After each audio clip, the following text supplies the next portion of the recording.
Okay, we're live. Hare Krishna. Hare Krishna. Hare Krishna, Anutama Prabhu. Thank you for joining us on the ISKCON GBC Strategic Planning Team sponsored live event with you this morning. How are you this morning? I'm doing well, and good morning to you. I'm in Washington, D.C., and you are about a 5-hour drive away near Vrindavan. So we're in the same time zone. It makes it easy in some ways, but good to see you. Thank you so much for joining us this morning. So just a little bit about Anutama Prabhu. He is a member of the GBC, our governing body, as well as the Minister of Communications. And like he said, he lives in Washington, D.C. with his wife, Rukmini, who he's been married to for the last 34 years. Congratulations. And you're also the stepfather of the illustrious Gauravani, who's given you 3 beautiful grandchildren. So it's been so wonderful watching them online with Kirtan as a family. It's just such a great example. So you're also the GBC for several temples on the East Coast, ranging from New Vrindavan to, gosh, I don't even know, but you have so many responsibilities. It jumps around, but it goes as far south as Alachua in northern Florida, and then New Vrindavan, and then further west to Chicago, St. Louis. So and then in Mayapur also. I'm on the GBC team for Mayapur. Wow. I always think that your history is so amazing in that you joined, you were brahmachari for 10 years, and then you served as a book distributor. You were also a temple president. You managed a college preaching center. You distributed books on the weekend to support the program. So I always love that you bring such a wide level of experience, and devotees can really relate to you in their various services. Do you think that this has helped you a lot? Yeah, well, thank you for I'll take that as a compliment. Yes. I think that for most devotees, the Krishna conscious experience is a varied one. You come into Krishna consciousness maybe because of you looking for some kind of religious experience, or you're seeking the truth, and you're just exposed to this amazing culture and all the aspects of it that are so wonderful. And I often think about how I travel around the world a lot now, and like I have a brother who's a very successful businessman and in some ways very accomplished in the world, but he doesn't have friends in Russia. He doesn't have friends in China. He's never been to South Africa. He's never toured South America. He doesn't have friends all across the United States in every major city. He can't get on a Skype call like this and be talking to 3,000 or whatever it is, 20 or 20,000 people around the world that have a connection. It's something, an actually very intimate connection, which is based on our shared search for truth and Krishna and learning how to live together. So it's I always think we're very, very fortunate as devotees. I often get that comment as well from friends, like, you travel so much. You're able to see it, and the friends that you have is so amazing. So yeah, that is so wonderful. So how are you experiencing this pandemic right now? Where are you? So you have a bunker in Washington, D.C. Am I correct? Yeah, hunker was the word, I think. Like everybody else, we're hunkered down. Rukmini and I are here. We live just north of Washington, D.C. in a suburb called Ashton, Maryland, which means when there's no traffic, maybe 30 minutes to downtown, and when it's busy, which it usually is, except now, it's about maybe an hour and 15 minutes to downtown Washington, D.C. So sometimes I go to events at the State Department, or occasionally I have meetings with Congress people and things like that. So not too far away. And you mentioned my son Gauravani. He and his wife Vrinda and the 3 grandkids are about 10 minutes from us, although that doesn't necessarily mean you see each other very much these days. The other day, actually, they had a fire outside, burning fire, and around the campfire kind of thing. Not a house fire, but so I was over there and we had some fun together. But still, I think even among friends, people are keeping the social distancing. But I think like a lot of people, we're all learning to just today. I think we're on something new called StreamYard. I've been doing a lot of Skype calls, a lot of Zoom calls. I learned on Zoom a couple of days ago how to put my own backdrop up, which is, for me, it's great to learn something technological because that's not my forte. But also, again, like I think a lot of devotees, 10 days ago or so, I was on a japa retreat that Satyananda Swami led, actually through New Vrindavan. Mhm. And then we've actually been doing a lot more connecting in some ways. I mean, we started an international ISKCON communications leadership group that's meeting online once a week. We didn't do that as often in the past. We've been having regional calls with all of the temples that I oversee in North America, which is great because one of our devotees, the president of the Baltimore Hare Krishna Temple, is also an anesthesiologist, and he's on the front lines. He's right in the hospital wards dealing with the people who are afflicted with COVID-19. He's one of the people putting in the tubes, the ventilators that we hear, that's right there looking at people's, could be their last moments. And he shared some of those very intimate stories with us and the pressure that they're all under. And he's been able to inform devotees about that. So that's been very, very helpful. And and some other things we're actually releasing later today in working with the communications devotees around the world. We are releasing an official statement, ISKCON's perspective on the situation right now. So that's all been done online. So previously, maybe there'd be a lot more face-to-face, but we all know that that's not as possible. But by the grace of Krishna, in some ways, this technology has brought us this problem, but in other ways, it's given us ways to deal with it and overcome it. So that's a good thing. Thank you so much. So speaking about that statement you just mentioned, where could devotees find that statement? On ISKCON News, as soon as we release it, probably tomorrow. It's still in process. We're fine-tuning it. We've got to get all our systems in check, and it'll be going out. It'll be going out then. But it's not too long. It's about 2 pages long, and it's really, in fact, I can read a couple highlights of it, give you a breaking news story on Arata. Nobody else in the world knows this except your viewers. So, it just begins that as a Gaudiya Vaishnava tradition focused on uplifting human society out of suffering and to help us connect with the divine, the ultimate shelter and source of peace, ISKCON and its leaders are distressed to see the world so deeply impacted by the turmoil of COVID-19. And then we go through, we offer prayers for the people that have been affected, gratitude for those that are working so hard to protect all of us, including the doctors and even the police and people that are, grocery store clerks are risking their lives these days for all of us. But then we go into a little philosophy, not too much. We have to be careful. People, it's not like giving a Bhagavatam class, we say publicly, but we said, but why is it we must all suffer? The prophets, avatars, saints, and sages of the past often called into question the direction of human society. What is that direction today? It seems we're driven primarily by one shared goal, one driving force, to exploit the resources of the earth in search of unending economic growth and unchecked consumerism. And the belief that temporal pleasures can fulfill the desires of the heart, our planet, and now our health have become collateral damage of that worldview.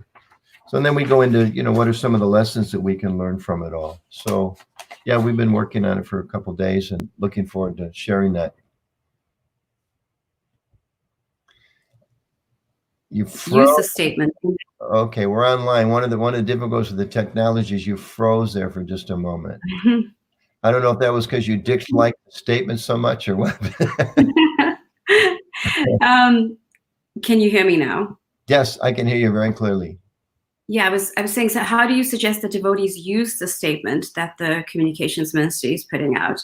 Let me just respond quickly. Somebody mentioned include the nurses. We did mention the nurses. That is there, those of you that were concerned. We mentioned the doctors and the nurses and all the other healthcare professionals.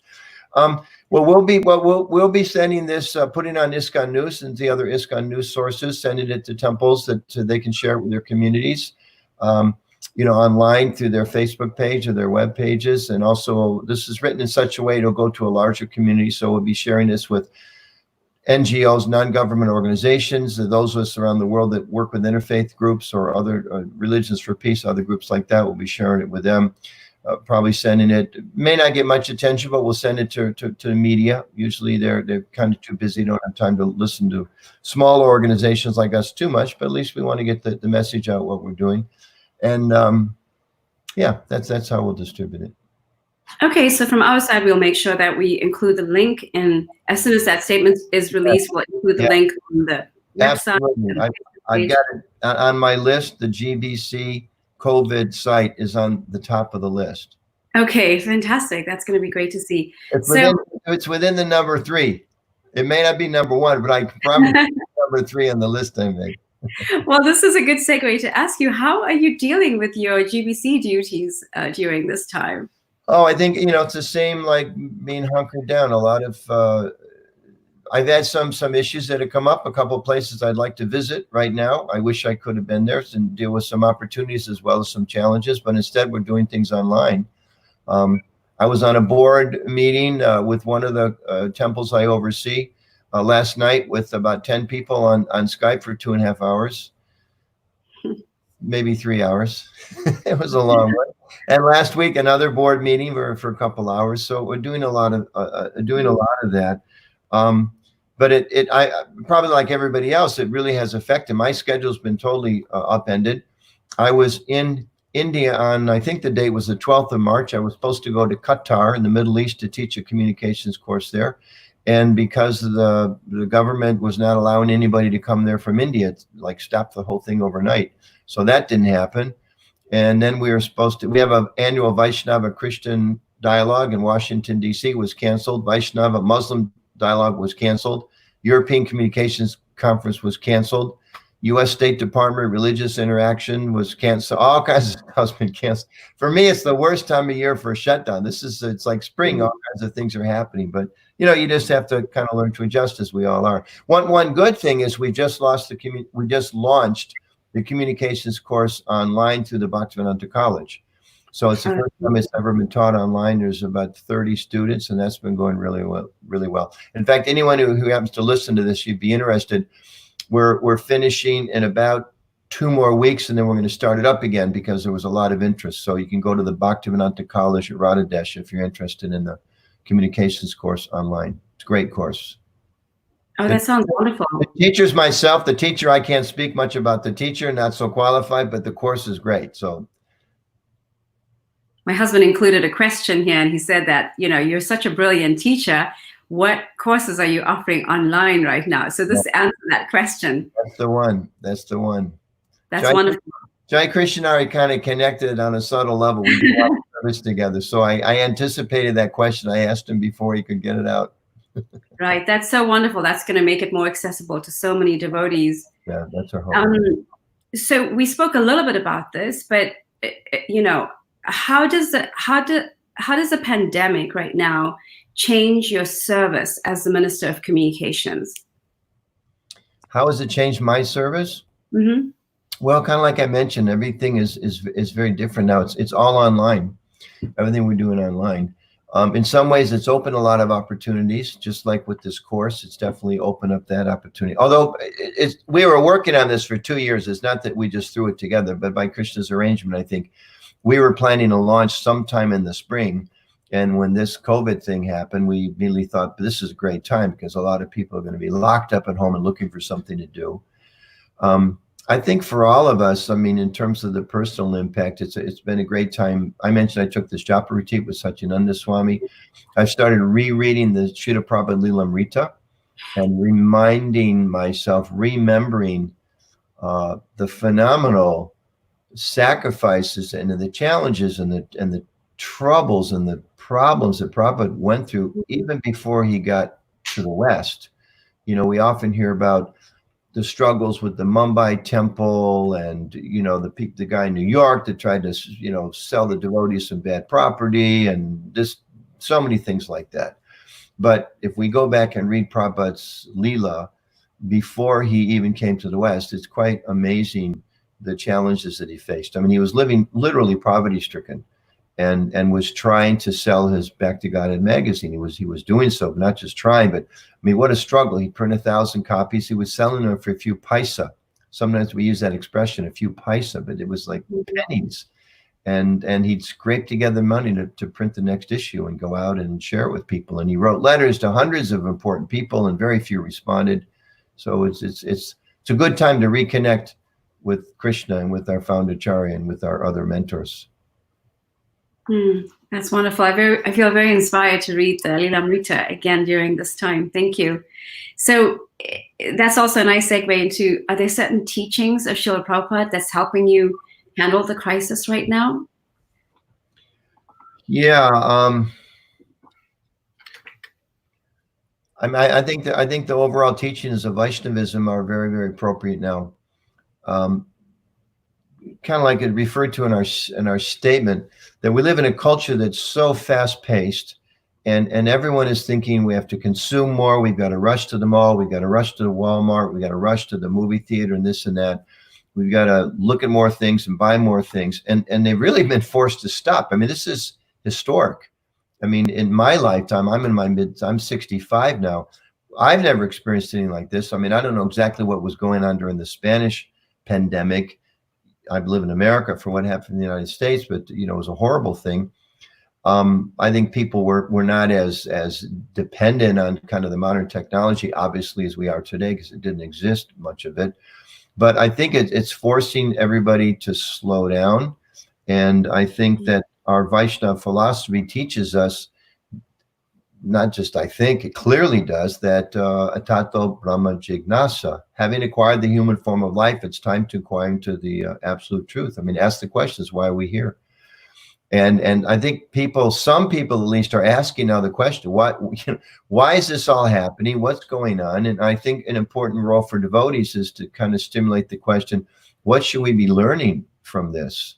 So I think for me, it's just reminding me that I have to depend upon Krishna. And at the same time, I'm really thankful for technology, because I think about it every day. What if I didn't have Zoom? What if I didn't have Skype? And I picked up the phone the other day and called Mahaprabhu, who's the communications director in Europe, happens to be stranded in Uruguay because he does some preaching work down there. And, I call him for free on my phone. It's just you punch a few buttons. So, I mean, imagine how isolated we'd be if there wasn't technology. And I think that also speaks to our philosophy, which is yukta vairagya, to use whatever is there in Krishna's service. So it's amazing that everything's shut down, but we still have this opportunity to connect with each other and to study and to learn. I mean, we hear there's kirtans with 7 million people are watching a kirtan, and they're having yoga retreats and classes, and there's hundreds of people logged on. And I walk in the room, in one room, my wife's having like a women's sangha reading Chaitanya Charitamrita, and then I come back to do some work, and I walk out later, and she's giving a class through the New Jersey temple. And it's just the opportunities are great. So I think the important thing for us, or what helps me as a Christian conscious perspective, to see that everything in this world can be used for Krishna, and whether it's good, like the technology, or bad, or sometimes very ugly, it's all a reminder to us to become more Christian conscious. That's wonderful. Thank you so much. So let's just get into more sharing, like, what advice would you give to devotees when they are speaking about the pandemic from a, ISKCON communications point of view? Yeah. Okay. That's a great question. We have what we call our, not so secret, but the communications mantra, which I'm happy to share with everyone who listens to this. It's free. The only request is you hear it carefully and you try to apply it in your life. And that mantra is that we need to always understand the other person's needs, interests, and concerns.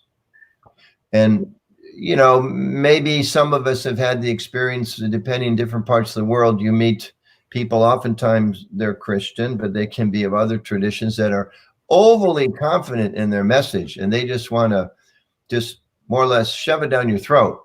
And I don't think that's reflective of all Christians, but there's some people like that. And I think in my own life as a Hare Krishna devotee, I've often kind of lived and talked like that, and it's counterproductive. I think it's one thing to be very enthusiastic, which we should be. Utsaha is one of our principles.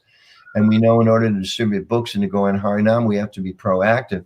But I think the first thing is we really have to think about being more sensitive about other people. Sometimes, we make statements like, well, if you become a devotee of Krishna, you don't have these problems. We don't get sick, and we don't have this, we don't have, but we do. I just got an email message this morning. Someone who was a former board member of the Bhaktivedanta College in Radhadesh passed away. It just splitting, whatever is immediate news, just came 2 minutes before we went on. I don't know if it's COVID related or not, but it could be. We know devotees have gotten sick. A lot of devotees have gotten sick in Bangladesh recently. Sadly, we pray that they all recover. But I think that the main thing is we have to be sensitive. We're all in this mess together. We should never think, well, we're Vaishnavas, so we're better than everybody else. I mean, that's the first pitfall of pride. In the list of qualities of knowledge in the Bhagavad Gita, the first thing Krishna says is be humble, humility. So part of that humility is realizing that, we've also fallen in this material world. We're also subject to birth, death, old age, and disease. We also suffer. We also have problems in our society, just like the rest of the world. But we're very, very fortunate we have Krishna's blessings, and we have an understanding how to get out of this mess. And if we're going to interact with other people, we have to be sensitive about how sometimes they're also suffering, and not approach people in a mood of pride, but approach people in a mood of humility, and a mood of service, and a mood of listening, understanding what's important to them, and being able to relate to them on that level. I mean, just as a simple example, if you give a Sunday feast class and lecture or whatever, and you walk in the room and it's a room full of like young parents with their kids, it's not the time to talk about renunciation. It's not the appropriate message for them in that stage of life. It may be what I want to talk about, but it's not their need or their interest or their concerns. So to be sensitive to the audience, and I think, empathize with people suffering, and part of it too, to be genuinely grateful. And somebody sent up a message a few minutes ago, we said about, hey, be grateful for the nurses. So, a devotee should be grateful, because it's not like, there's Krishna and everything else is nonsense. There's Krishna and everything else is his energy. Mm-hmm. And if someone is doing some good to help uplift the world, devotees first and foremost should be grateful, understanding that they're also Krishna's servant. They may not remember so well, but if they're helping me, I should be grateful. Mm-hmm. Thank you for that. There's a lot of traction online with devotees speaking about karma and collective karma. How do you suggest that devotees can present this? We talk about dharma. Mm-hmm. We should talk about dharma and not karma. Mm. I mean, I think of some biblical references come to mind. Jesus said something like, he who was without sin, let him throw the first stone. There was some parable about some people that he came across a woman who had committed adultery or something, and the people were getting ready to stone her, which is, I guess that's what they did in those days in that culture. And he interrupted and he said, hey, whoever has not sinned, let him throw the first stone. So I think we have to be very, very careful. We can talk about karma in the broader context of, we have to be responsible for activities individually, as a community, as human beings living on the world, in terms of how we're harming the environment, harming others, harming the animals. And if we're not, there's going to be reactions to that. And I think we definitely should say like that. But we have to be really careful, because I think a more important principle for us is the principle of dharma in the context of compassion, in the context of being merciful to other people. We take a vow to practice mercy. We take 4 vows. We say the no's, but behind them are the do's. Mm-hmm. We promise not to gamble, but that's so we can uphold the truth. You start with not gambling, and then you work your way up to being truthful all the time, or hopefully quickly get there. And we take a vow not to kill animals, but we're also supposed to be compassionate. So I think it's really very, very important. I'm glad you asked this question. We have to be careful we don't speak to people in the mood of like holier than thou, and this is your karma. I mean, it just the message doesn't get through. It's not going to help people at all. Better we say, yeah, it's difficult. There's a lot of suffering in this world, and we know that Krishna is our best friend, and we know that he's in our heart, and we know that whatever difficulties we go through, ultimately there's a chance to reconnect with him. And since you brought it up, I mean, we're living in a time where, I think in America now, whatever the world totals are, can't even keep track. It's hundreds of thousands of people have died from this disease. Mm-hmm. And sometimes it's not a time to think we have to preach to people or at people. Sometimes, especially, people that are close to us, we just have to be with them. Mm-hmm. My parents have both passed away, but if my mom died this morning, and somebody calls me up and says, Anudam, I just want to let you know, she's not that body, and, it's all temporary, and, whatever her karma was, it's like, I don't need to hear that. Right. You want to talk to me and say, I'm really sorry to hear that your mother passed away.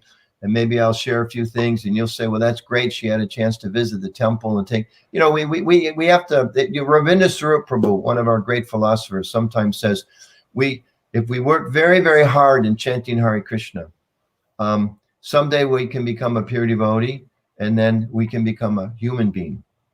So it's not that we become pure devotees and we lose the human empathy and compassion, but we should, you know, we should become, as Prabhupada said, perfect ladies and gentlemen, and our hearts should become filled with compassion for people. That's more important than analyzing what somebody's karma is. We'll never know what someone's karma is. Who knows? That's up to Krishna.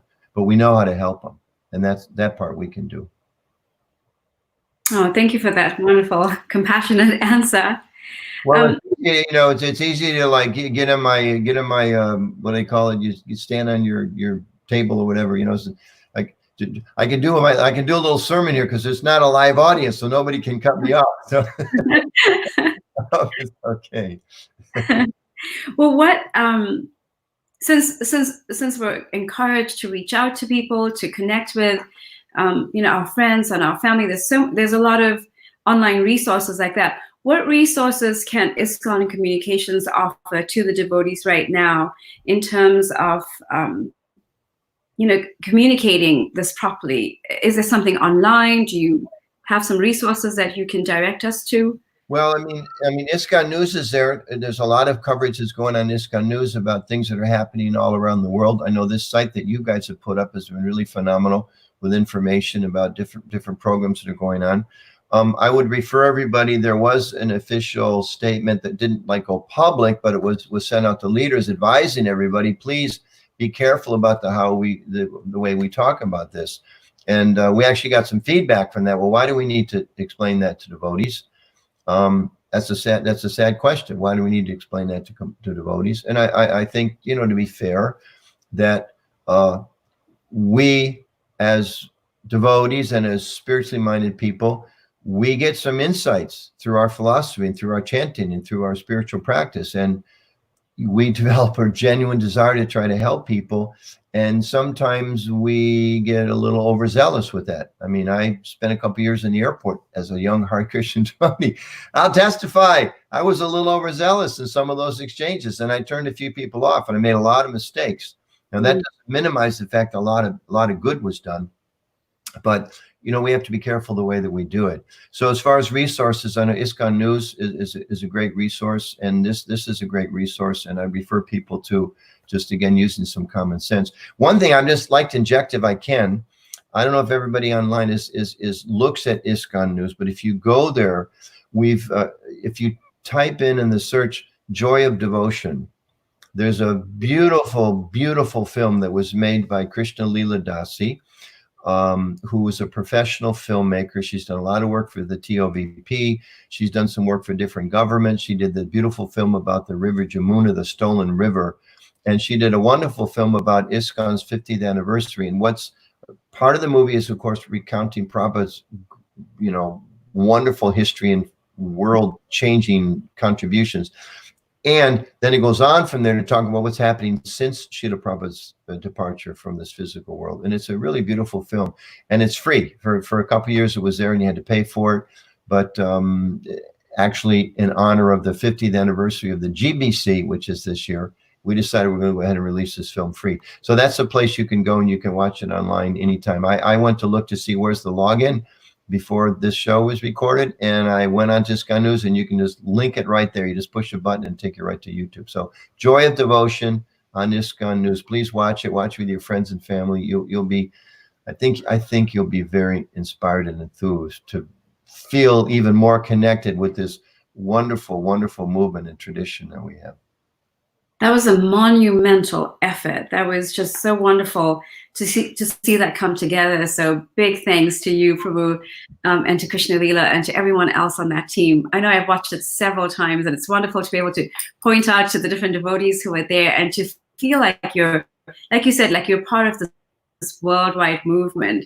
Yeah, you know. So thank you for that great effort. We'll include link. It documents some of the devotees in Russia and some of the the horrific persecution that they underwent.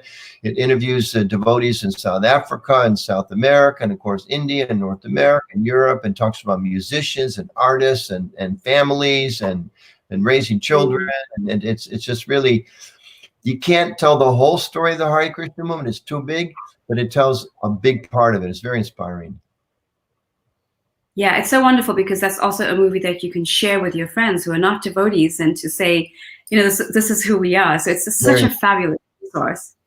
It really is. Very much. It's meant for a wide audience. It's for devotees and for friends as well. Thank you so much. So we'll include that link as well after this video has been posted. What are some of the successes in communication that you have witnessed during this pandemic around the world? During the pandemic, well, I don't know if communications can take credit at all, but just if you say, it's kind of two questions. What have we witnessed? I think that one of the most exciting things, I've got a map someplace here. I don't know. I can't get it right now. Hopefully you've all seen it, of the prasadam distribution that's going on in India. And we had a communications conference call yesterday, spoke with Yudhishthir Govinda Prabhu in Delhi, who's the director of communications in India now. 23 million meals have been distributed in India in just the last 2-3 weeks. And I don't have all the details down, but I know in Delhi, which is where I think almost half of it is being distributed, the government's working with us, and they set up like a multiple acre outdoor kitchen, and they've got government officials there making sure people are doing the social distancing, and it's a huge thing. And so, I mean, that's something I think we can all be proud of. And I know there's other communities I know of in North America, in Gainesville, where they usually have this Krishna lunch program that feeds, I think, almost 1,000 students. I don't know the number, over a week. They're now doing prasad distribution. People can come and pick it up. And I think there's some other small programs as well. So those kind of things are particularly inspiring, and my obeisances to our God brothers and God sisters in India that are really taking upon it. I think 23 million people is something like 2% of the whole country. I'm not a mathematician, but 2 out of every 100 people the last 3 weeks have gotten a plate of Krishna Prasad. There's probably some repetition there, but just in terms of numbers, that's a lot of people to help, and that's wonderful. Yeah, thank you for that. We're going to be interviewing Gauranga Prabhu on Monday, this coming Monday, on their efforts on Food for Life, and that's going to be hopefully a series of interviews and sharing of what's going on, with Food for Life in India. It's phenomenal. The numbers are astounding. You can't even comprehend those kinds of numbers in where we are. Yeah, one thing that's good too is now they're branding it, because we know it's important people understand who's doing what, but they're educating people that this is ISKCON food relief. So people know ISKCON is directly doing this food relief, which is an important thing. So right. People understand that it ultimately Prabhupada and of course Krishna, get the credit for being inspired to do this. Also sharing the fact that it's not just food relief. It's we're distributing prasadam, which is completely different than just food for the soul, not just the body. So we've heard that some media channels have already picked up on the insensitivity or the cynicism of devotees. Is this something you're familiar with? Can you share some examples? Do you have more information? I don't know if I'm aware of that. I mean, there's lots of media out there doing lots of things, especially social media. Do you have any more details? No, not in front of me right now. This was a question that was sent in. Oh, question sent in. Yeah, I can see some questions are popping up here on the side. So am I aware of those things, or what's my response to those things? We touched on it a little bit, and I would just respond that at any time, and especially now, I mean, I try to listen to a lecture from Srila Prabhupada every morning, and I'm amazed how many times he talks about this movement is open for everybody. And he's proud of the fact that he talks about my American and European disciples. In those days, that's where most of the disciples were. There wasn't so much in other parts of the world. And he says they came from such, sinful backgrounds. And they don't go to movie theaters anymore. They don't go to bars anymore. They don't go to club. Probably it's like he's so proud talking about that. And it's not that he's feeling or saying, these people were too sinful. He's excited to know that Lord Chaitanya's process, the Sankirtan movement, and the chanting of the Krishna's names is so powerful that it can transform the hearts of everyone. And I think that has to be the primary motivation that we keep in our hearts, and that we generally walk out the door and see everybody's a devotee of Krishna. And I've forgotten Krishna, and I'm about this much closer to Krishna than that guy across the street. Most of us, we're not born in Vaishnava families. And even if we were, the few of us that were, oftentimes we weren't very serious. Those that were, I offered my dandavats and the dust of your feet. But for 99% of us, we were all somewhat caught up in the material world. And everybody else out there is caught up in the material world, although there's a lot of genuine spiritual practitioners, that's there too. But I think we really have to be careful to be motivated by a sense of compassion and appreciating others, appreciating whatever they're able to do. And I'll maybe reference some in the 12th chapter, and maybe escaping me now. There's a verse that we, on my Gita right here at this desk, there's a verse that we refer to in the communications course, where there's a series of verses where Krishna says, just think of me always. And then he says, if you can't do that, then practice bhakti. If you can't do that, then you should work for me. If you can't do that, you can't do that, can't do. So Krishna's giving these, like, just one of those wonderful places that shows how merciful he is and how he wants everybody to come forward. And one of those purports, Prabhupada says, it's not always possible for people to execute Krishna consciousness. But he says, in this respect, and he specifically says, national service, social service, sacrifice for one's country. I came from the Vietnam War generation. Sacrifice for one's country is like, doesn't go well with us. It's like, that's young people, 50,000 young people my age were sacrificed for their country because of some stupid politicians.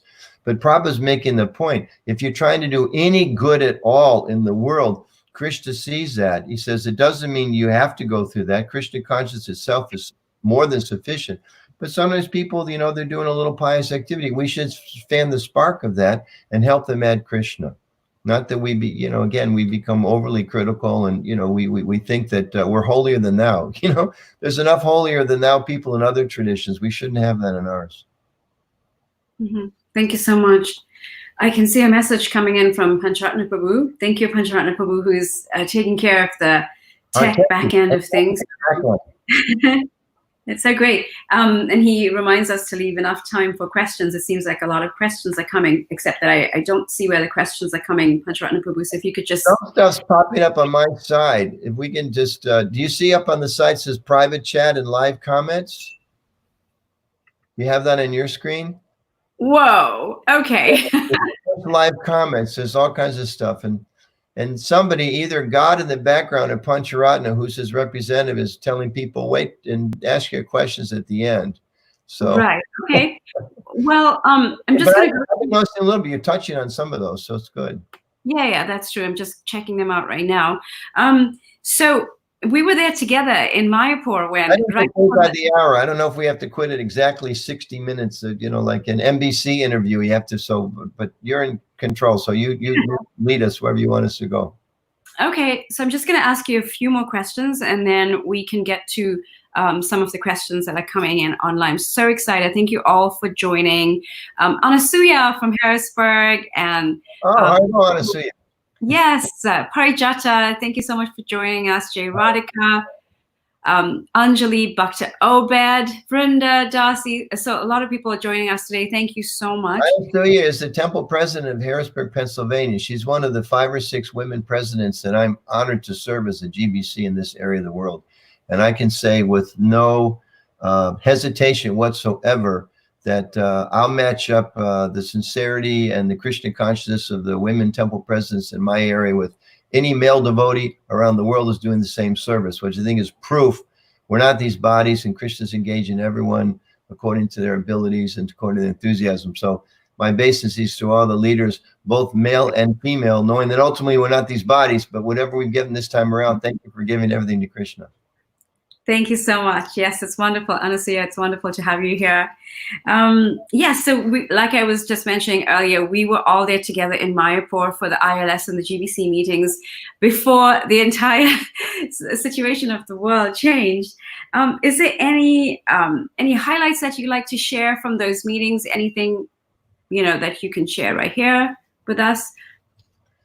Yeah, well, there was, of course, it was busy. There was the ILS, which is the International Leadership Sangha, for those that aren't familiar with that term. We all have so many acronyms we use in the world. And this is a meeting, it's the fourth or fifth time every other year. It's a fantastic meeting in Mayapur that brings leaders from around the world. About 900 came this year, despite the fact some from some parts of the world couldn't come because the coronavirus scare was just starting to heat up. It wasn't confirmed what a serious thing it was at that point in time, of course, or nobody would have gone. But it was way before shutdowns and all of that in February. So there's about 900 devotees were there in Mayapur, and wonderful sangha and training and kirtan and so many things. And I know in years past, like I've taught public speaking seminars, and I've taught short seminars on listening skills and how to do media interviews. And this year, for my own teaching there, we did something on related to Prabhupada's contributions and the challenge that I think is there. ISKCON's getting larger and larger and more visible, and I'm not sure if we're really ready to do what's necessary to be in that position of global leadership. I think that's right around the corner.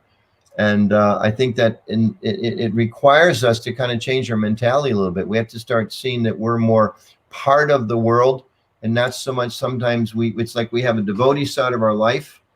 We put on a dhoti and then we take it off, we go to work. And like that's, two different people. Or sometimes we feel that, we can't really integrate with people as devotees, or we feel the only way we can integrate is, tell people what they're supposed to do, like we talked about before.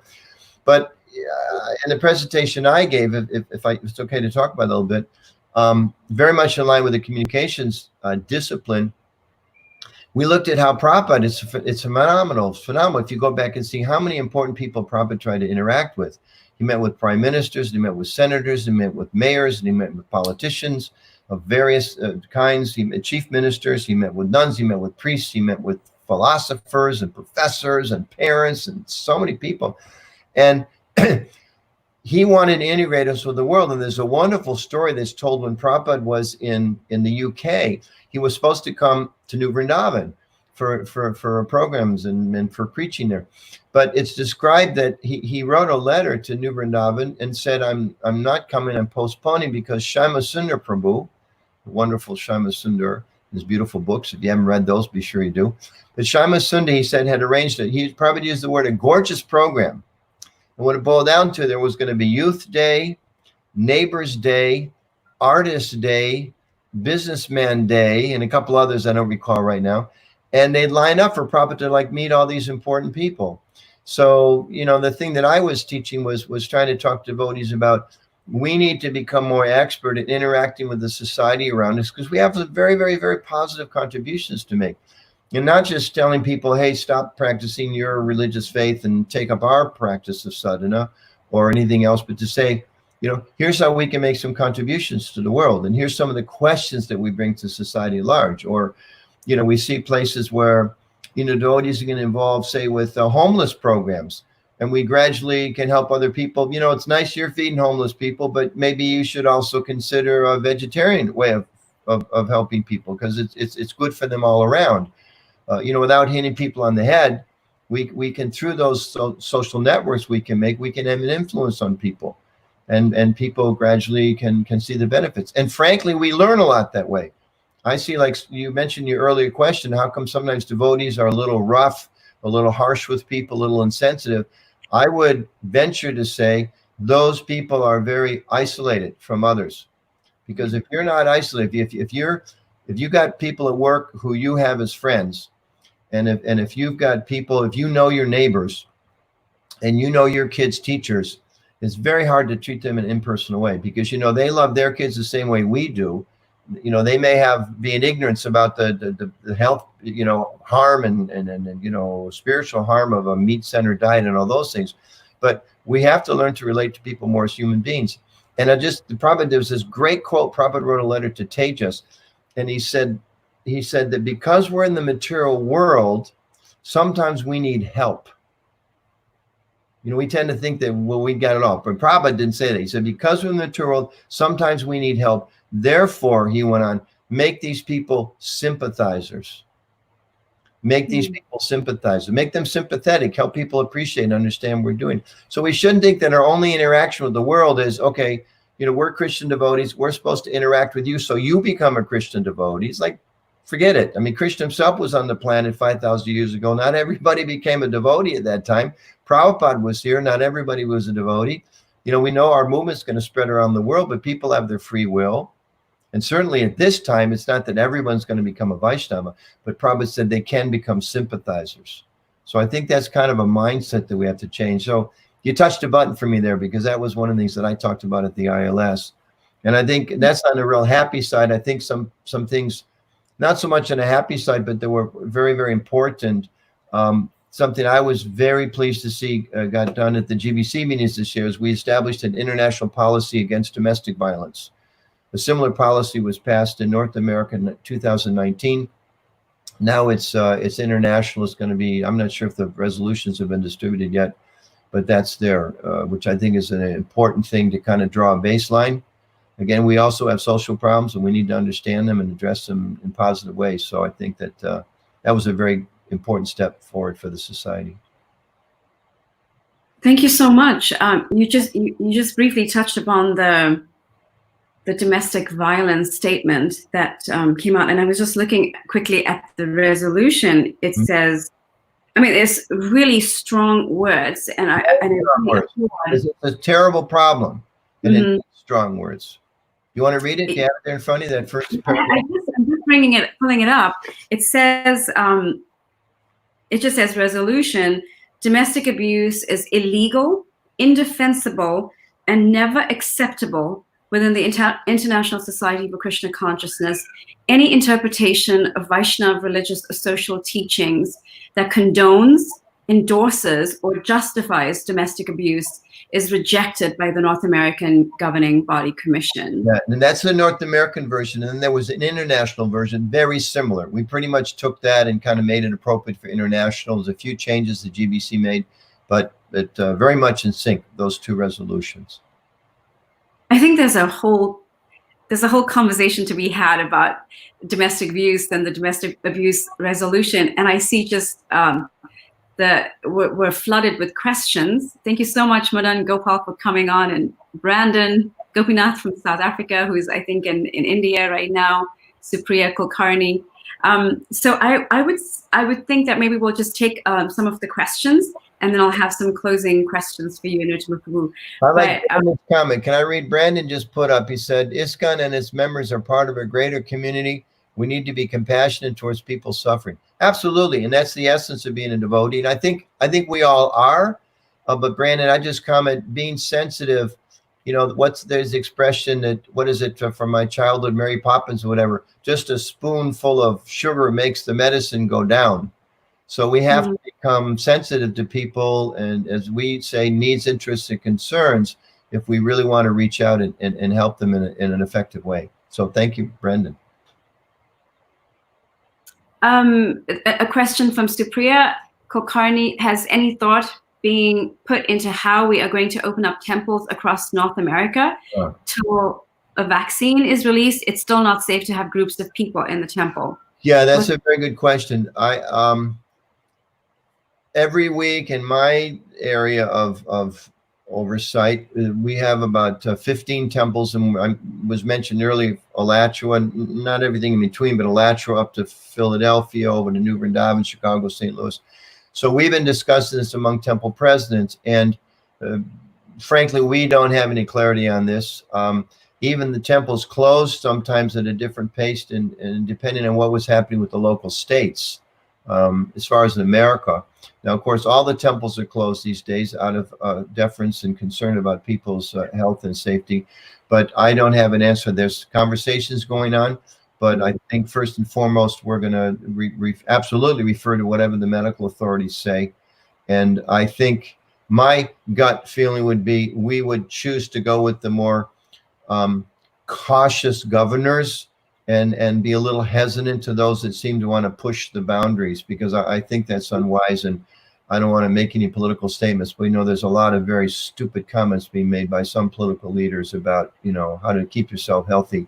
And we don't want to buy into any of that. We've got to be very, very careful. Of course, we are concerned people out of work. There's a lot of pressure on people. So that's something we should be sensitive to. But I think we also should be cautious. Thank you so much. There's a question all the way from Pune, from Mohini.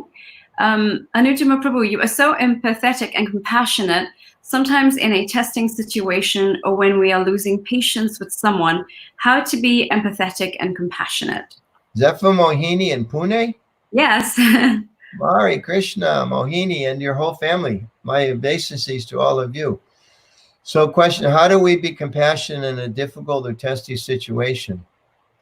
I would, I'm not an expert on this, but I would say, first and foremost, we have to look to our founder, Acharya Srila Prabhupada.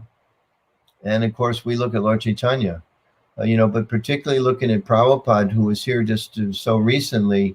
And that's why I mentioned earlier, I've been rereading the Lilamrita, and I'm just, shocked isn't the right word. I'm stunned by Prabhupada's compassion and his determination to try to help us at all risks. And I think if we see in part, okay, he's our Acharya, he's the one setting the example, he's the one we want to emulate him and become like him. And if we see that, then that gives us the impetus.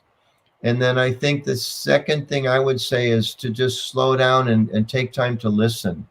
Mm-hmm. If we listen to other people, and in fact, in this communications course I mentioned earlier, even online, they're practicing listening over Skype and Zoom and all of that. And I get the response, the feedback, comments.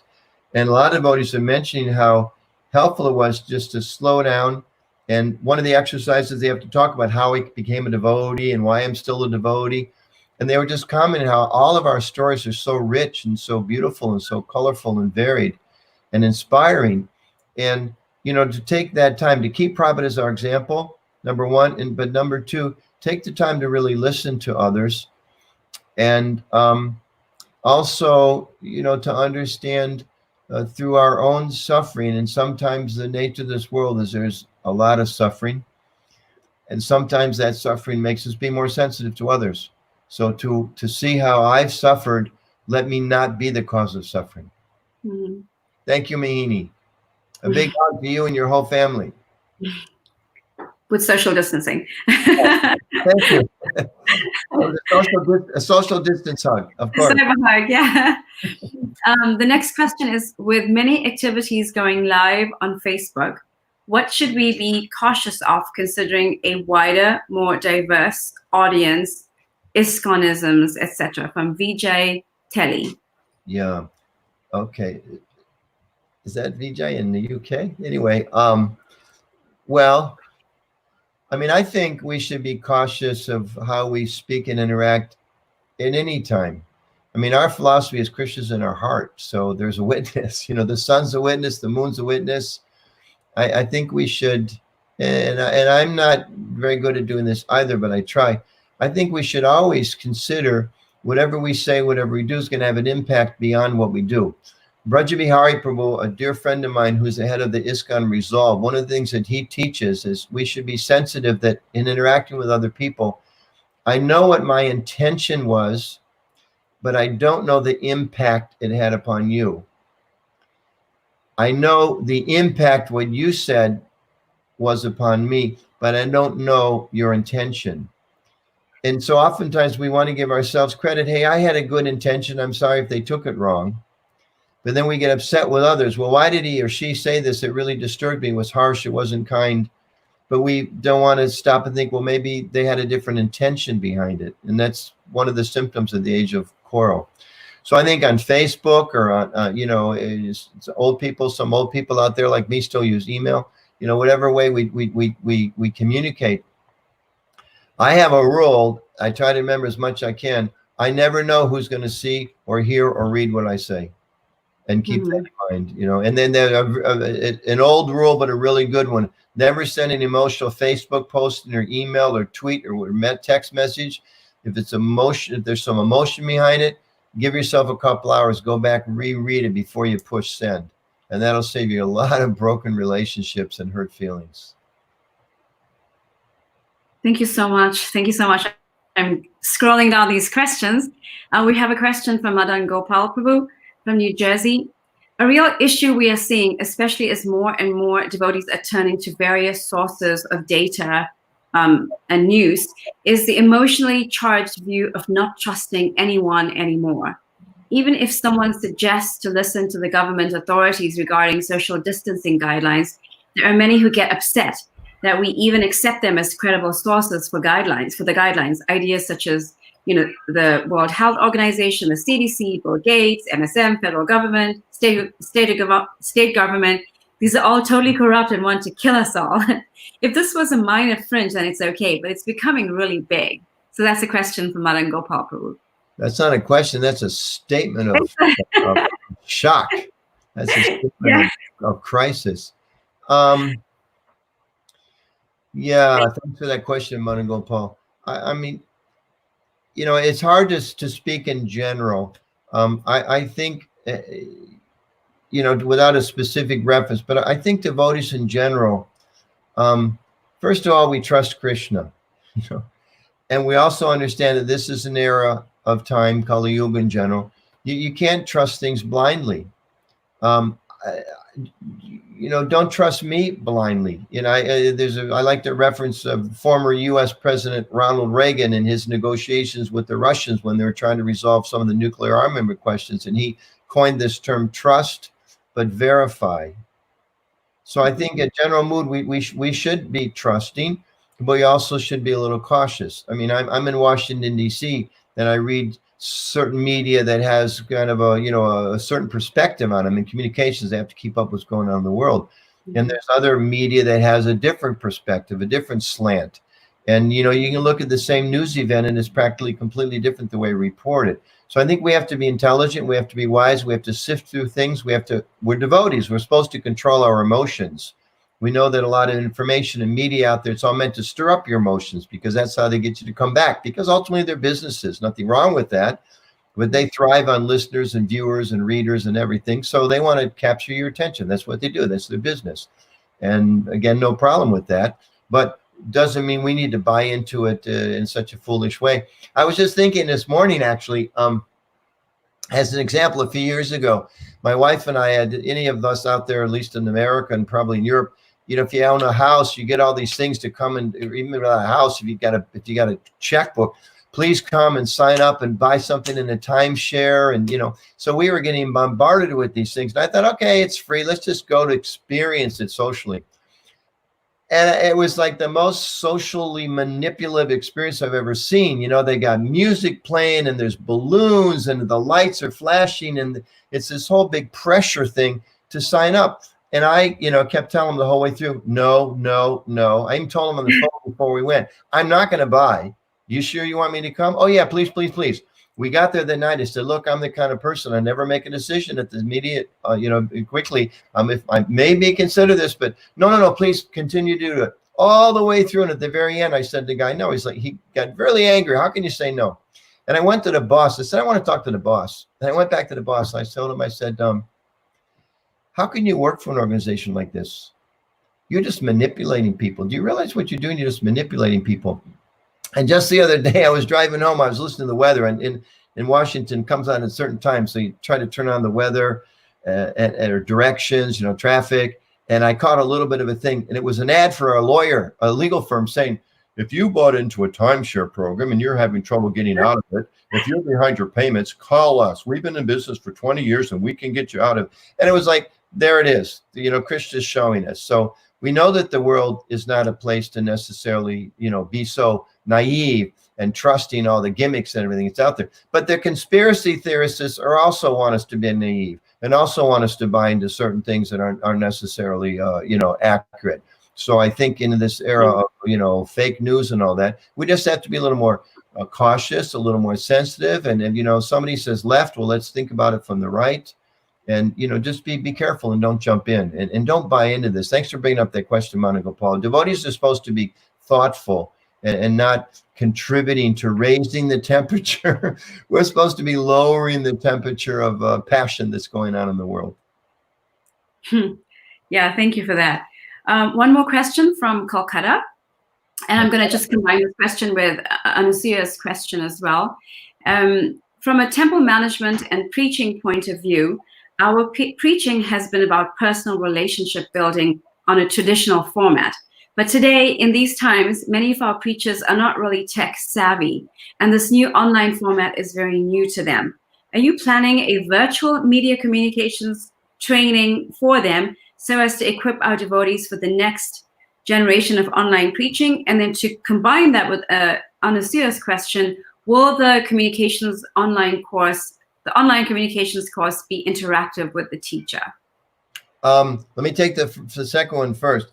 The communications online course is somewhat interactive, but not so much. There's live videos, not live. There's videos that are recorded. There's a lot of exercises where the students are interacting among themselves live.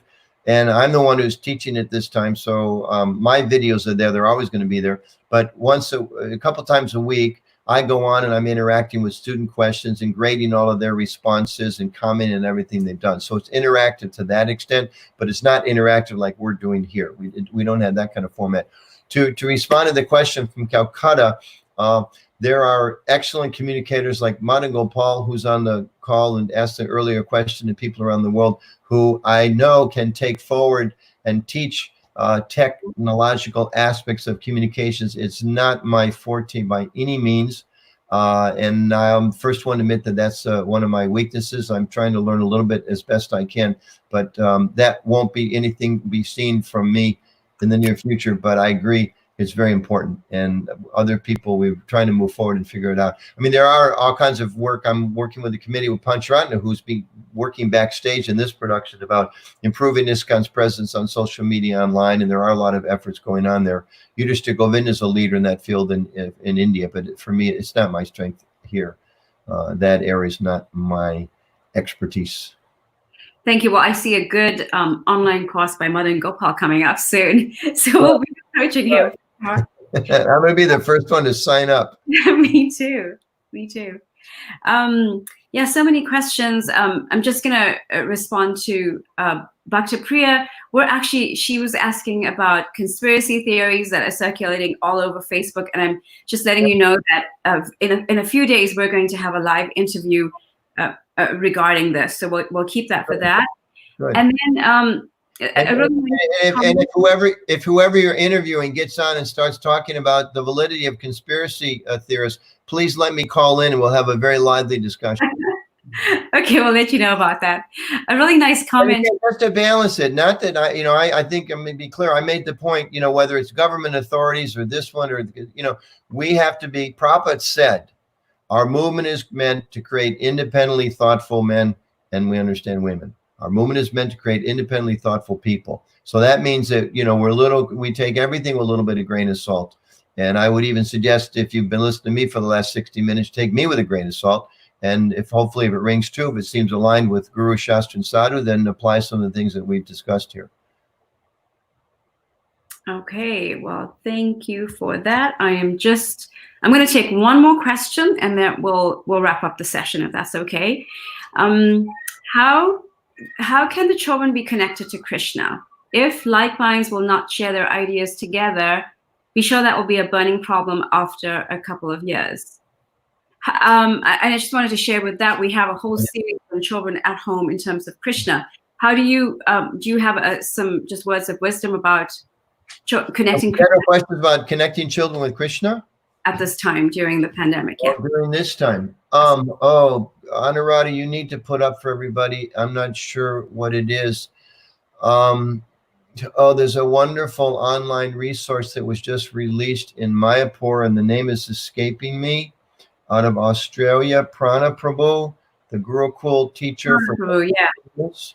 It's Bhakti Samprana. Please forgive me. It's Bhakti something or Bhakti something. And maybe if somebody knows, you can pop it up on the comments here.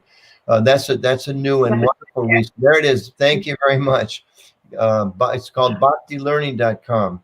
That's one place you can go for some specific resources. And I mean, just in general comment, I would just say I've lived through an era where parents thought the best way to give your kids Krishna consciousness is to expect them to live like an 18-year-old brahmachari. Please give up that idea. Please give up that idea. Please give up that idea.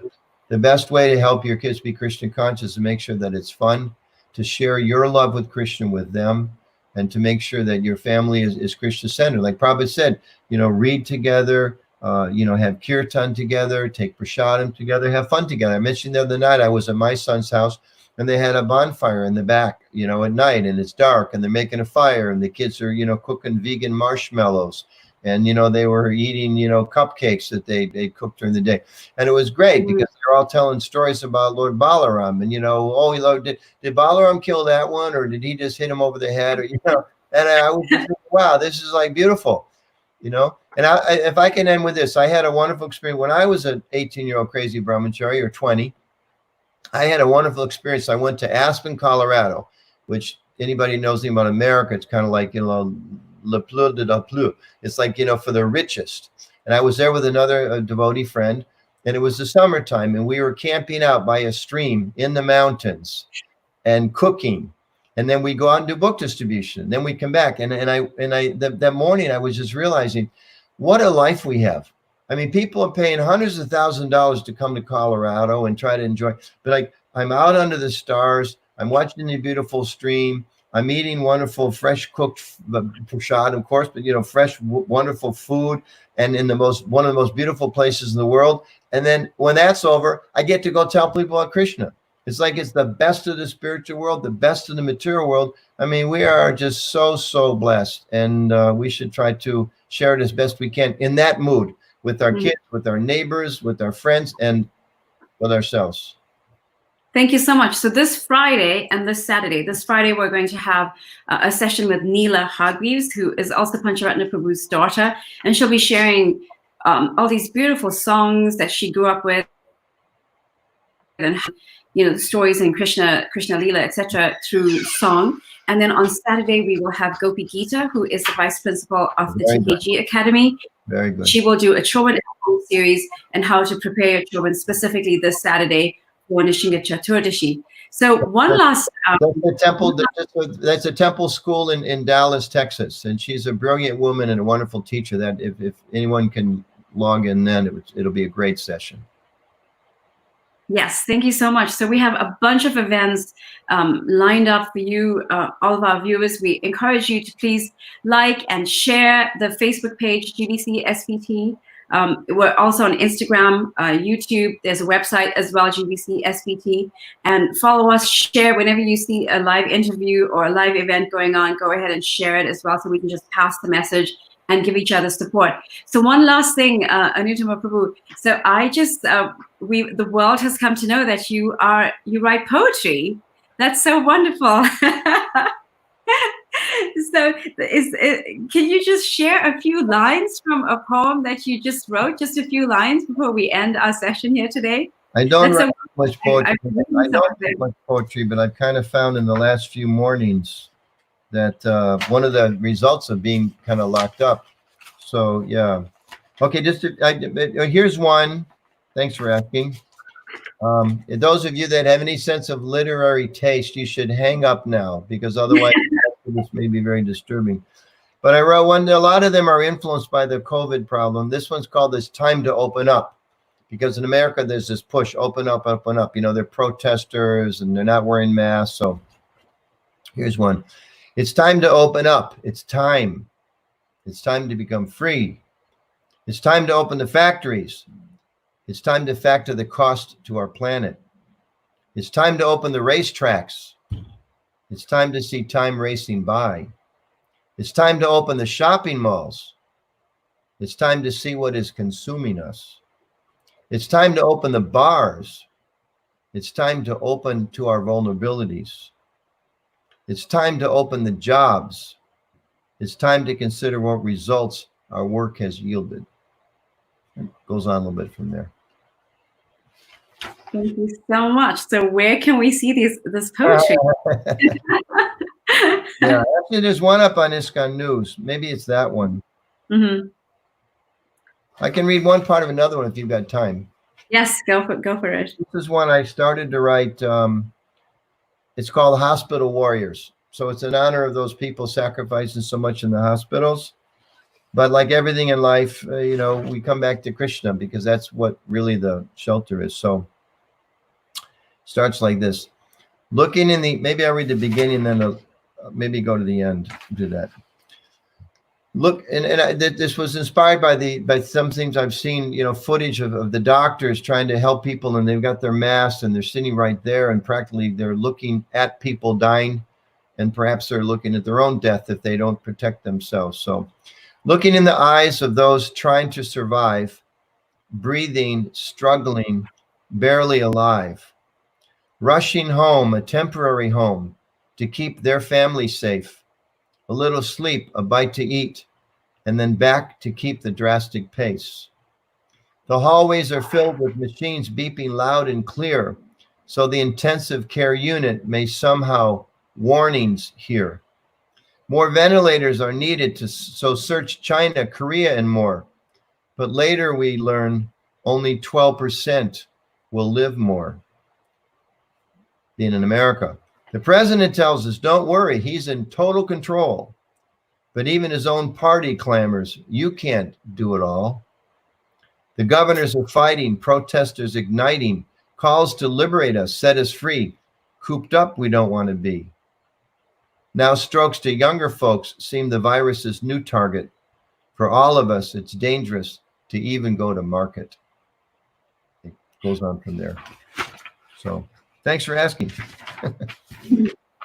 Well, thank you so much. I'm sure no one will ever again ask me to read any poetry, but yeah, that's what I've been doing a little bit in the mornings. Not from the comments I'm reading. So Anuttama Prabhu, thank you so much. We have gone maybe 11 minutes over time, and we have so many more questions to be answered. Maybe we can go back and check out the comments and give some brief answers over there. We encourage everyone to keep joining us for these live interviews. Thank you so much again, Anuttama Prabhu, for joining us and on this live event, and have a wonderful day. And thank you everyone for joining us. I want to add with one comment, which is not everyone may know, but Anuradha generally does a lot of the background stuff. And she's, a very active part of this team that's putting forward all this wonderful information on that. And I was speaking with her and telling her, I really think that as much as possible, she should, not be hesitant in this role as interviewer. And I think that you did a great job this morning, and I look forward to seeing you doing these more and more and more. I think you really have an ability and a sensitivity to connect with people that are watching, and also to connect with the people that interview. So excellent job, Anuradha. Thank you very much. Thank you so much. It's easy to interview you. So thank you, everyone. And thank you to Pancharatna Prabhu for the back end support here. And Hare Krishna from all of us. Hare Krishna. Thank you.